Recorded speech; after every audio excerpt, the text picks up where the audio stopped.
Life on the Mississippi by Mark Twain. Chapter 53. My Boyhood's Home. We took passage in one of the fast boats of the St. Louis and St. Paul Packet Company and started up the river. When I, as a boy, first saw the mouth of the Missouri River, it was 22 or 23 miles above St. Louis, according to the estimate of pilots. The wear and tear of the banks have moved it down 8 miles since then, and the pilots say that within 5 years the river will cut through and move the mouth down 5 miles more, which will bring it within 10 miles of St. Louis. About nightfall we passed the large and flourishing town of Alton, Illinois, and before daylight next morning the town of Louisiana, Missouri, a sleepy village in my day, but a brisk railway center now. However, all the towns out there are railway centers now. I could not clearly recognize the place. This seemed odd to me, for when I retired from the rebel army in '61, I retired upon Louisiana in good order, at least in good enough order for a person who had not yet learned how to retreat according to the rules of war, and had to trust to native genius. It seemed to me that for a first attempt at a retreat it was not badly done. I had done no advancing in all that campaign that was at all equal to it. There was a railway bridge across the river here, well sprinkled with glowing lights, and a very beautiful sight it was. At 7 in the morning we reached Hannibal, Missouri, where my boyhood was spent. I had had a glimpse of it 15 years ago, and another glimpse 6 years earlier, but both were so brief that they hardly counted.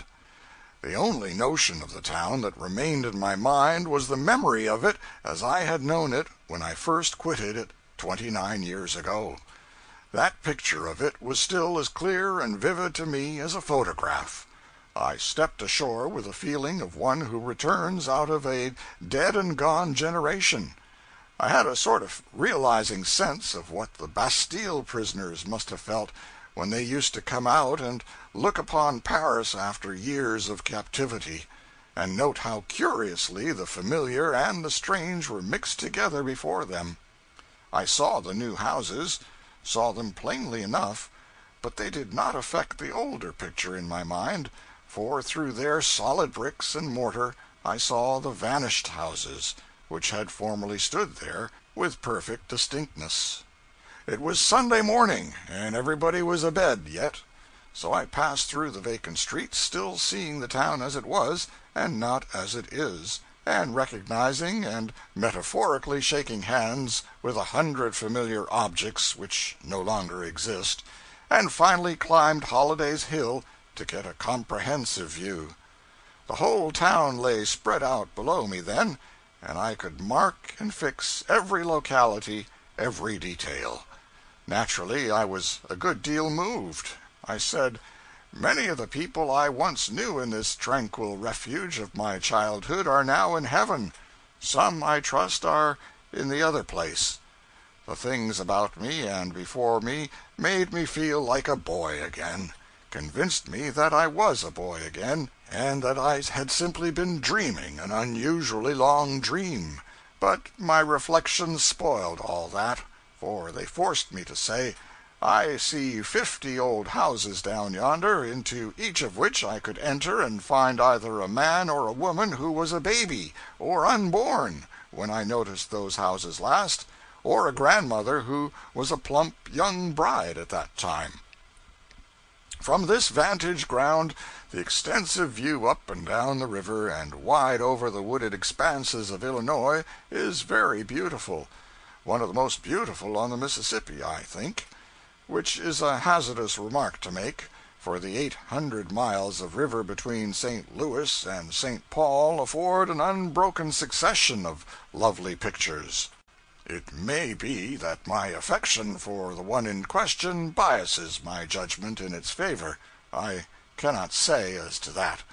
No matter, it was satisfyingly beautiful to me, and it had this advantage over all the other friends whom I was about to greet again: it had suffered no change. It was as young and fresh and comely and gracious as ever it had been, whereas the faces of the others would be old and scarred with the campaigns of life, and marked with their griefs and defeats, and would give me no upliftings of spirit. An old gentleman out on an early morning walk came along, and we discussed the weather, and then drifted into other matters. I could not remember his face. He said he had been living here 28 years, so he had come after my time, and I had never seen him before. I asked him various questions, first about a mate of mine in Sunday school, what became of him. He graduated with honor in an Eastern college, wandered off into the world somewhere, succeeded at nothing, passed out of knowledge and memory years ago, and is supposed to have gone to the dogs. He was bright and promised well when he was a boy. Yes, but the thing that happened is what became of it all. I asked after another lad, altogether the brightest in our village school when I was a boy. He, too, was graduated with honors from an Eastern college, but life whipped him in every battle, straight along, and he died in one of the territories years ago, a defeated man. I asked after another of the bright boys. He is a success, always has been, always will be, I think. I inquired after a young fellow who came to the town to study for one of the professions when I was a boy.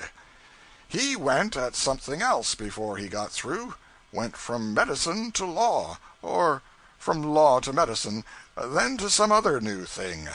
Went away for a year, came back with a young wife, fell to drinking, then to gambling behind the door, finally took his wife and 2 young children to her father's, and went off to Mexico.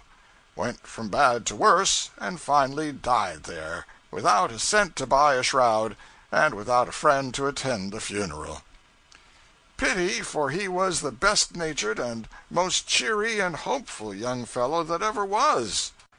I named another boy. Oh, he is all right. Lives here yet. Has a wife and children, and is prospering. Same verdict concerning other boys. I named 3 schoolgirls. The first 2 live here, are married, and have children. The other is long ago dead, never married. I named, with emotion, one of my early sweethearts. She is all right, been married 3 times, buried 2 husbands, divorced from the 3rd, and I hear she is getting ready to marry an old fellow out in Colorado somewhere. She's got children scattered around here and there, most everywheres. The answer to several other inquiries was brief and simple. Killed in the war. I named another boy. Well, now, his case is curious. There wasn't a human being in this town but knew that that boy was a perfect chucklehead, perfect dummy, just a stupid ass, as you may say. Everybody knew it, and everybody said it. Well, if that very boy isn't the first lawyer in the state of Missouri today, I'm a Democrat. Is that so? It's actually so. I'm telling you the truth. How do you account for it?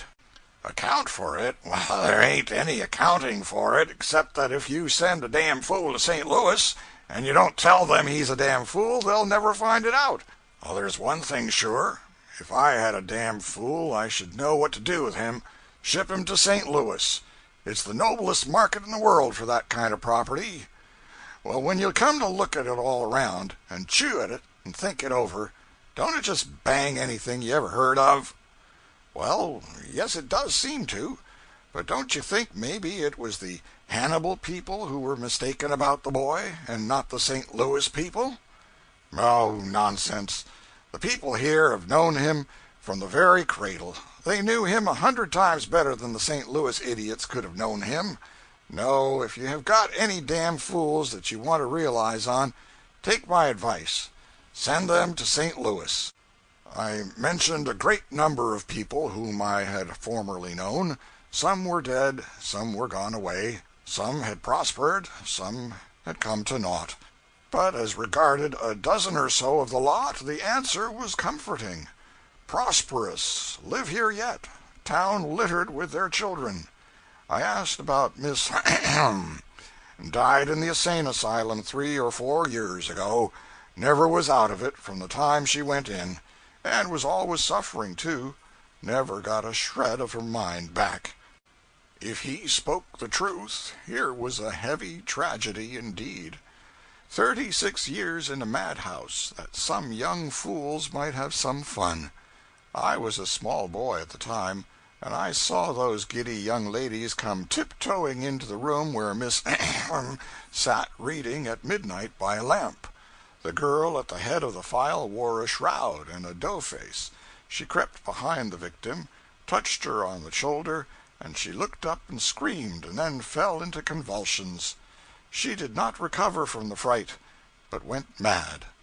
In these days it seems incredible that people believed in ghosts so short a time ago, but they did.